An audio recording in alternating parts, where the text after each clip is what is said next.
A continuación vamos a hablar del funcionamiento cognitivo-conductual de la persona fumadora. Para que se produzca un aprendizaje es necesario que se den dos aspectos. Por un lado, contigüidad, es decir, temporalidad en la aparición de los dos fenómenos, y por otro lado, contingencia, es decir, tendencia a la aparición más o menos emparejada de ambos fenómenos. Puede ser contingencia positiva o negativa. Positiva es si cuando aparece un fenómeno aparece el otro, y contingencia negativa sería si cuando aparece un fenómeno no lo hace el otro. El proceso de dependencia psicológica del cigarrillo se produce cuando a un estímulo neutro, como puede ser terminar de comer, se le asocia un estímulo incondicionado, como sería la nicotina del cigarrillo, y esto se hace de una forma muy próxima en el tiempo, es decir, con contigüidad, y la mayor parte de las veces la que ocurre uno del primer evento, que sería en este caso la contingencia. El caso sería que el estímulo, que en un principio se convierte en estímulo neutro, aparece al final como estímulo condicionado a la conducta de fumar, que va a provocar la respuesta condicionada, es decir, el consumo de cigarrillos. Esto también ocurre en el caso de un condicionamiento operante, donde el síndrome de abstinencia sería un estímulo reforzador negativo y la ausencia de síndrome de abstinencia sería un estímulo reforzador positivo. De esa manera, en una situación agradable, con síndrome de abstinencia, esa situación se convertiría en desagradable y el paciente podría modular de esa manera su capacidad de disfrute ante las situaciones cotidianas administrándose la nicotina. De la misma forma, una situación desagradable, si con síndrome de abstinencia o sin síndrome de abstinencia, tendría una entidad diferente para el paciente. Todo esto, esta asociación de estímulos que se va produciendo durante tantos años, va provocando una serie de almacenamiento en nuestro córtex prefrontal, es decir, las zonas de memoria a corto plazo, y se van a ir comparando con aquellas zonas más radicadas en el hipocampo y en el sistema límbico, que serían las zonas de memoria a largo plazo. A partir de este momento se van a producir una serie de valoraciones o creencias, pensamientos relacionados con el consumo de tabaco. Estos pensamientos se empiezan a producir desde que la persona se da cuenta de que fumar puede atraer consecuencias negativas para su salud y necesita conciliar el consumo con sus pensamientos, de manera que aparece una especie de conciliación entre el consumo y las creencias, de forma que las creencias siempre son favorables a fumar y siempre valoran como negativo el hecho de mantenerse abstinente. Esto va a provocar una visión muy particular de la persona fumadora, que comparten algunas psicopatologías, como sería la egosintonia y la egodistonia. La egosintonia consistiría en que la persona no vivencia su trastorno o su problema como algo incapacitante o invalidante, incluso lo justifica, y la egodistonia sería lo contrario, es decir, la persona valora su trastorno como algo incapacitante o frustrante. En el primer caso, en el caso de la egosintonia, estarían los trastornos de la personalidad, por ejemplo, y en el segundo caso, el de la egodistonia, estarían los trastornos depresivos. Pues bien, el paciente fumador puede pasar de la egosintonia a la egodistonia. Por ejemplo,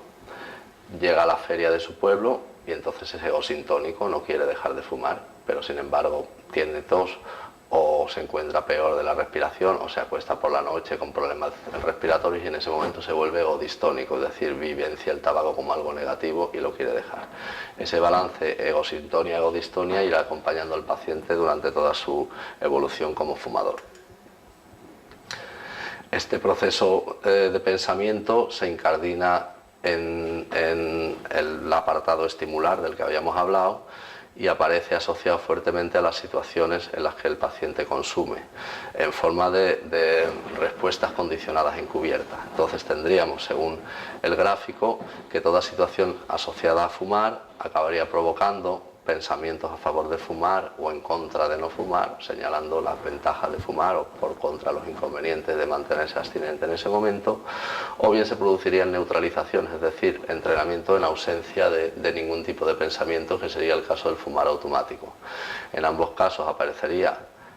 ansiedad más acusada en el caso de que se utilizan pensamientos ansiógenos a favor de fumar, y la respuesta condicionada sería la de fumar, con lo que tendríamos un estímulo condicionado y dos respuestas condicionadas encubiertas,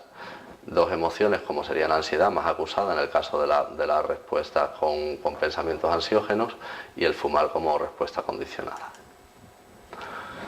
Para entender algo más acerca de estos pensamientos vamos a aproximarnos al modelo cognitivo-conductual de Beck y Freeman. Desde este modelo se defiende que son los pensamientos que se tienen en las situaciones cotidianas los que provocan diferentes emociones y no la situación en sí. De ahí que tengamos diferentes personas que se comportan de manera distinta o se sienten de manera distinta ante una misma situación.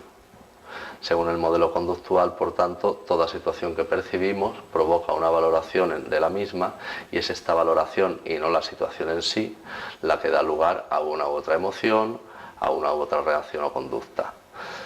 Esta reacción o conducta es congruente con el pensamiento y no con la situación. Este sería el gráfico típico, situación, toda situación provoca un pensamiento que va a dar lugar a una emoción y esa emoción va a dar lugar a una serie de conductas que van a influir de una u otra manera sobre la manera de vivenciar la situación en las posteriores experiencias.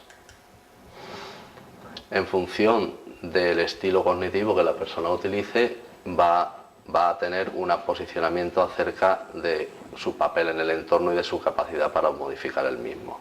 Vamos a diferenciar entre personas que tienen un locus de control externo, es decir, que creen que los acontecimientos vienen mediados del exterior y que ellos tienen muy poco papel a la hora de modificar nada, y vamos a ver otra serie de personas que tienen más un locus de control interno, es decir, piensan que ellos tienen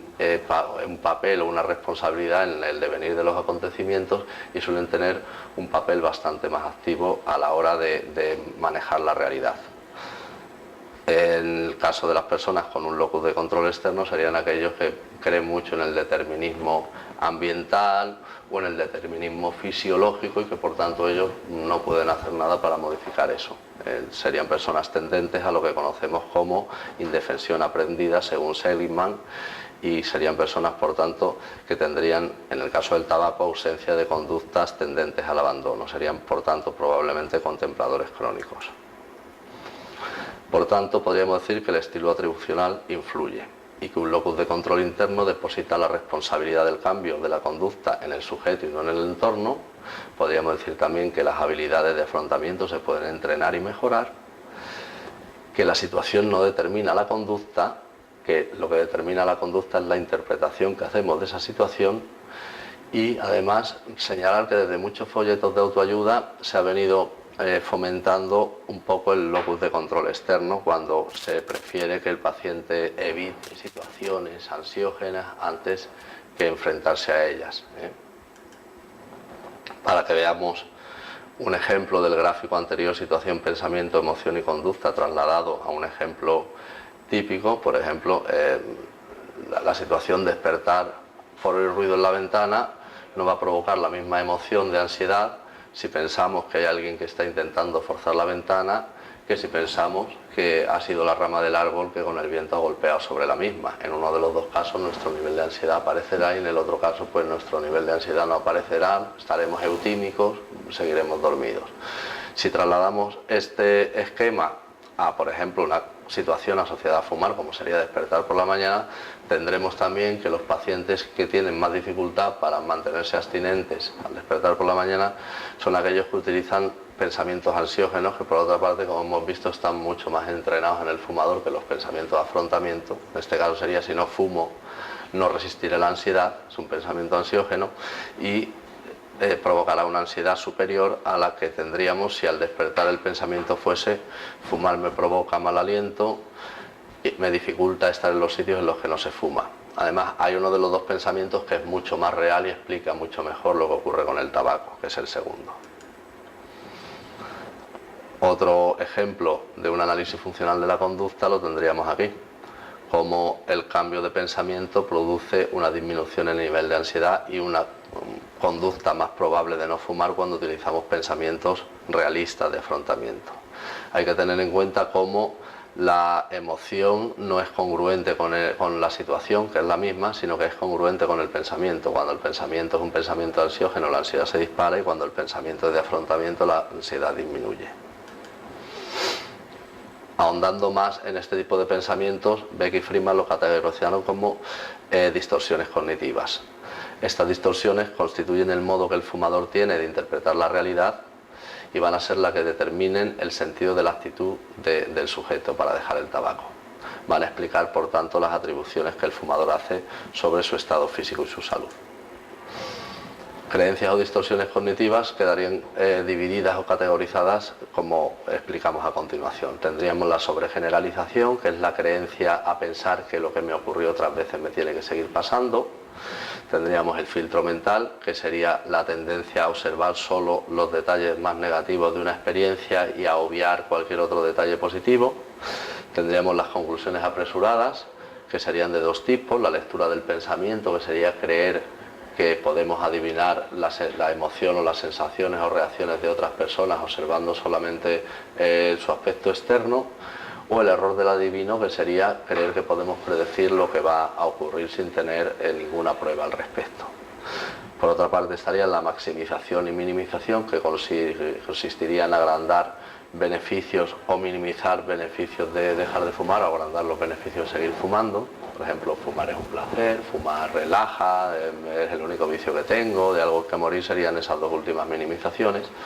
Tendríamos el razonamiento emocional, que es creer que las emociones indican necesariamente lo que va a pasar,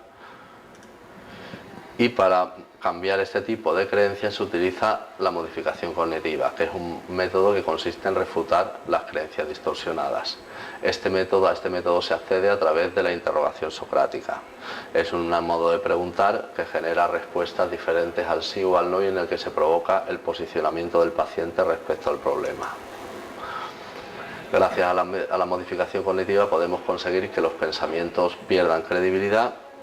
y por tanto disminuya el nivel de ansiedad asociado a ellos. Si por ejemplo durante un vuelo dejamos de creernos que los traqueteos del avión indican que el avión se va a caer, nuestro nivel de ansiedad disminuirá en cuanto hagamos esa comprobación. Forma de refutar estas creencias erróneas, pues dependiendo del tipo de creencia tendríamos algunas claves para poderlas refutar. Para las conclusiones apresuradas, por ejemplo, como el error del adivino, que tendríamos que cuestionar las posibilidades de predicción futura y hacer pruebas de realidad. Cuántas veces la persona ha aventurado un resultado concreto y en cuántas de ellas se ha equivocado o ha acertado.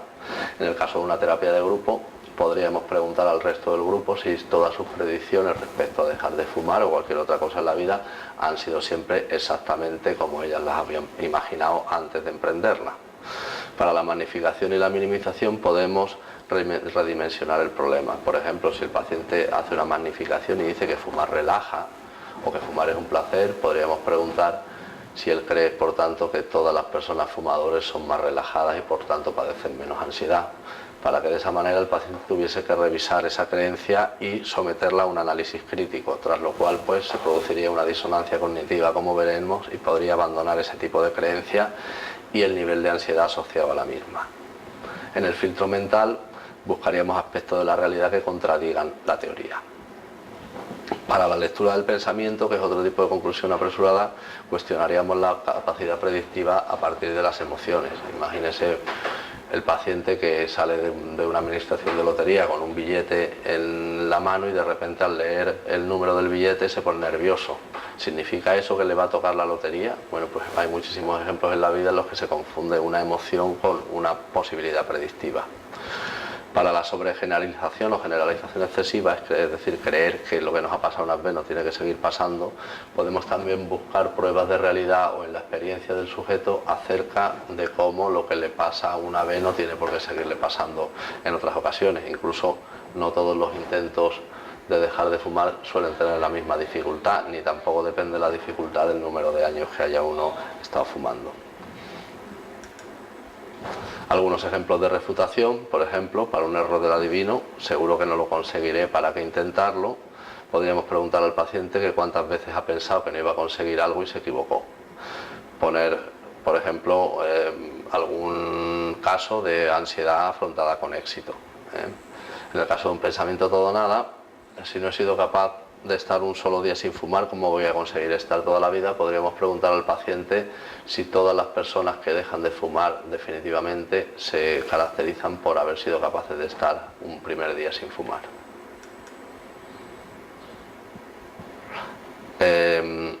Bueno, si seguimos avanzando en el proceso cognitivo asociado al proceso de aprendizaje en el consumo de tabaco, llegaremos a que en la fase contemplativa, a la vez que aumenta el balance entre ventajas e inconvenientes,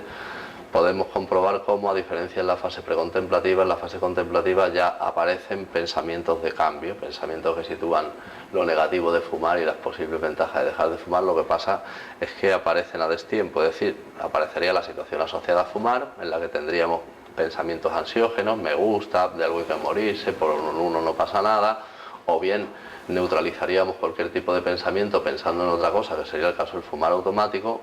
En ambos casos habría ansiedad, porque es una situación asociada al consumo y porque hay pensamientos ansiógenos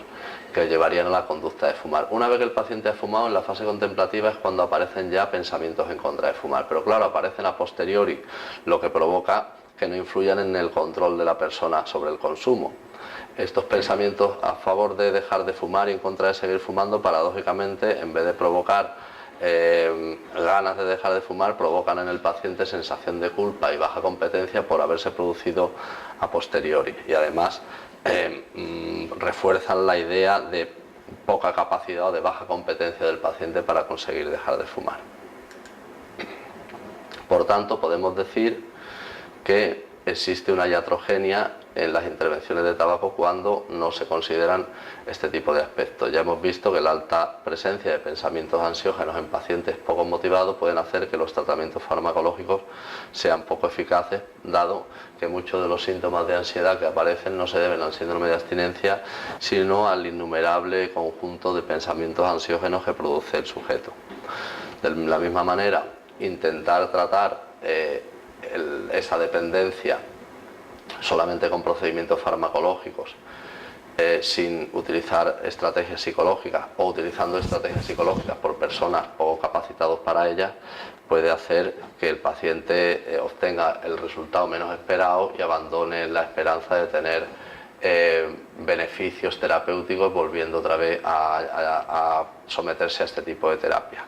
En ambos casos se perderá la confianza y la utilidad de estas estrategias para el paciente, y además estas estrategias quedarán en entredicho por haberlas utilizado y probado y no haberle dado resultado, cuando en realidad no se ha tenido un abordaje integral del proceso patológico de la conducta de fumar. Para poder controlar este tipo de pensamientos es para lo que aparecen las teorías de autocontrol. Nuestras experiencias vividas, para que nos podamos adaptar al entorno de nuestras experiencias vividas, se favorece la anticipación de las consecuencias de nuestras conductas y por tanto la adaptación al entorno, de manera que acabamos emitiendo solamente aquellas conductas reforzadas por las mejores consecuencias y abandonamos aquellas conductas que nos traen las peores consecuencias. Este sería un circuito que viajaría desde el córtex prefrontal al sistema límbico, como serían la amígdala y el hipocampo. Tener en cuenta que el fumador es capaz de anticipar las consecuencias negativas de sus conductas, por regla general. Por ejemplo, siempre mira antes de cruzar la calle y no cuando la ha cruzado. Sin embargo, en el proceso de dependencia, en la fase de inicio y precontemplativa, se produce en el paciente un entrenamiento en no anticipar las consecuencias negativas del consumo para poder conciliar el consumo y su conciencia, o en valorar solamente los efectos positivos del consumo o los negativos de la abstinencia, para de esa forma solucionar su disonancia cognitiva y resolver la ambivalencia de manera cómoda. De esta forma, el fumador se convierte en víctima de un proceso en el cual se ha entrenado en no anticipar consecuencias negativas del consumo. Y cuando llegan las fases de abandono, pues es víctima de este proceso. Pero podemos entrenar la anticipación de estos aspectos negativos a la conducta, y de la misma manera que la persona es capaz de mirar antes de cruzar la calle o de no dejar nada de valor en la barra de un bar si va solo al cuarto de baño y no hay nadie para cuidarle sus objetos personales, porque anticipa que puede ser atropellado en el primer caso o en el segundo caso, porque anticipa que le pueden robar las cosas. Podemos entrenar que el paciente sea capaz de anticipar esas consecuencias negativas de fumar, que en la fase de contemplación aparecen a posteriori, son pensamientos que aparecen cuando ya se ha fumado. En ocasiones, este tipo de experiencias negativas se asocian o se condicionan de manera similar a como se condicionan en el trastorno de estrés postraumático. Es decir, en el trastorno de estrés postraumático, una actividad que en principio era agradable queda fijada a un estímulo aversivo y por tanto se convierte en desagradable y se evita. Esto ocurre, por ejemplo, en los casos de agresión sexual, donde el sexo ya queda ligado a un estímulo aversivo en forma de recuerdos o de olores, como sería el propio de la agresión sexual, y la persona ya rechaza una conducta que al principio le era apetitiva. En el caso del tabaco puede ocurrir algo parecido y de hecho probablemente en el mismo porcentaje que los pacientes que padecen estrés postraumático pueda existir pacientes fumadores que espontáneamente asocian por una intervención médica, por un consejo médico, por algún proceso patológico, empiezan a asociar a la conducta de fumar recuerdos y vivencias negativas, por ejemplo, producidas por su paso por el hospital, lo que hace que este recondicionamiento, este autocontrol se produzca de manera espontánea. Podemos provocarlo, si no ocurre así, con diferentes técnicas de autocontrol, como por ejemplo el condicionamiento encubierto, en el que el paciente se entrena en generar respuestas asertivas encubiertas ante los estímulos o situaciones ansiógenas, el entrenamiento en inoculación de estrés, donde al paciente se le hace una modificación cognitiva, se le enseñan habilidades de afrontamiento y luego se le expone a las situaciones ansiógenas, la modificación cognitiva, en la que mediante la interrogación socrática conseguimos aumentar la disonancia cognitiva del paciente y que éste empiece a dejar de creer que sus razonamientos anteriores eran correctos y por tanto se vea obligado a sustituirlos por otros. Las técnicas de relajación, que se basan en el modelo de inhibición recíproca, por el cual podemos conseguir estados anímicos cercanos a la relajación si manejamos los correlatos fisiológicos ligados a ella, es decir, si inducimos nuestro sistema nervioso autónomo a la rama parasimpática. Y por último, la desensibilización sistemática, una técnica de Wolf, que es el tratamiento de elección para las fobias simples, pero que también podría ser aplicable en las técnicas de autocontrol, que consiste además en combatir una serie de escenas ansiógenas graduadas en cuanto a intensidad con ejercicio de relajación hasta que estos niveles de ansiedad disminuyen. El proceso de adquisición del autocontrol para el abandono se produciría de esta manera en la fase de preparación. Situación asociada a fumar podría ser, por ejemplo, levantarse por la mañana, terminar de comer, estar aburrido o ver a alguien fumar. Debería provocar, una vez que hemos hecho estas técnicas, pensamientos en contra de fumar y a favor del no consumo. Para eso podemos utilizar, por ejemplo, la lista de motivos y pensar en que me provoca tos, malestar, etcétera, etcétera. Al no ser pensamientos ansiógenos, esto produciría una disminución de ansiedad respecto a los pensamientos utilizados habitualmente. La conducta más probable sería la de no fumar y eso provocaría un aumento de nuestra sensación de autocompetencia, una congruencia entre nuestro pensamiento y nuestra conducta y alta autoestima. Por tanto, el objetivo de la modificación cognitiva y de las técnicas de autocontrol sería disminuir la credibilidad ante los pensamientos ansiógenos del consumo, es decir, si yo dejo de creer que fumar relaja o que las ganas de fumar se alivian fumando, dejaré de tener razones para fumar, provocar por tanto disonancia cognitiva y por tanto un cambio de creencias, fomentar un sistema de creencias más adaptativas que le explican mejor lo que ocurre en el mundo del paciente y condicionar pensamientos de afrontamiento asociados a las situaciones de consumo que sustituyan a los pensamientos ansiógenos anteriores, condicionados durante la fase de inicio y de precontemplación. El resultado del afrontamiento consistiría en una disminución diferente de las curvas de ansiedad. En el caso, por ejemplo, de la evitación y escape, tendríamos aquí que el no afrontamiento refuerza la idea de que solamente fumando el paciente consigue aliviar su nivel de ansiedad y que probablemente de no haber fumado el paciente podría pensar que su nivel de ansiedad habría seguido subiendo hasta los niveles asintóticos. Sin embargo, podemos observar cómo cuando se realizan los primeros afrontamientos la curva de la ansiedad presenta un componente diferente al de la evitación y escape, como sería el del afrontamiento. Se produce una habituación de la ansiedad en cuanto pasa a unos niveles sin haberse asociado esta con la respuesta condicionada de fumar. Por tanto, de esta manera se produciría la extinción condicionada del consumo, es decir, una vez que presentamos el estímulo que en un principio era lo neutro y luego condicionamos con el tabaco, como sería, por ejemplo, terminar de comer, y lo presentamos repetidas veces en ausencia de la respuesta condicionada a fumar, este estímulo condicionado a fumar va perdiendo esa asociación y vuelve a convertirse en estímulo neutro. Ahora vamos a hablar del proceso de afrontamiento y no afrontamiento en las recaídas del tabaco.